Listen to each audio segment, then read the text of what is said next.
Simula na ngayong araw ng Huwebes, August 13 ang tinatawag na Ghost Month ayon sa Chinese Lunar Calendar. Ano nga ba ang kahulugan nito sa kulturang Chino at ano-ano ang mga dapat at hindi dapat gawin? Alamin sa umaarangkadang balita ni Justin Ignacio. Minsan mo na bang naranasan na bigla na lang siyang naglaho sa buhay mo? Ginost ka? Masakit nga yan. Pero alam mo bang sa kultura ng Chinese, ngayong araw ng Huwebes, August 13, ang simula ng Ghost Month. Ano ba ang ibig sabihin nito?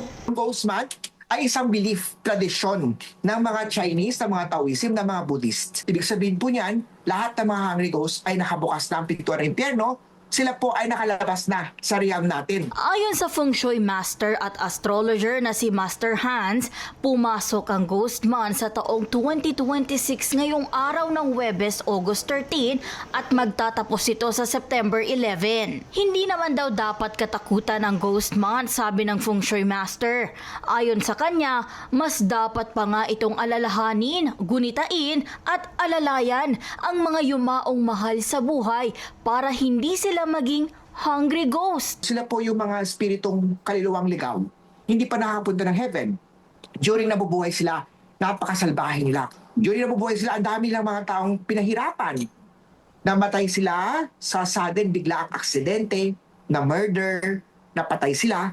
Yung mga soul nila hindi happy. Ilan naman daw sa mga hindi ini-encourage na gawin tuwing Ghost Month ay ang kahit na anong major o life-changing decision gaya ng pagpapakasal, pagpirma ng kontrata, paglipat ng bagong trabaho, paglipat ng bahay at iba pa. So pag Ghost Month naman, meron naman din tayong pangontra like itong mga evil eye.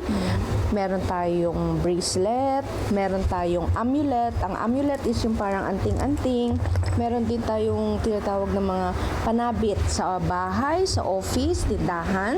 Meron tayong mga figurines na money tree or chongkui. Bukod sa mga ito, mayroon ding mga pang-alay, iba't ibang incense para sa cleansing, mga panabit at gayon din ang mga pangontrang pwedeng ilagay sa wallet. Nagkakahalaga ang mga ito mula 180 hanggang 1,200 pesos. At gaya nga ng sinabi ni Evelyn, ang mga pangontrang ito ay karagdagan lamang upang mapabuti ang iyong buhay. Importante pa rin na gumawa ng mabuti. Sikaping huwag maging padalos-dalos sa desisyon at higit sa lahat, manalig sa itaas.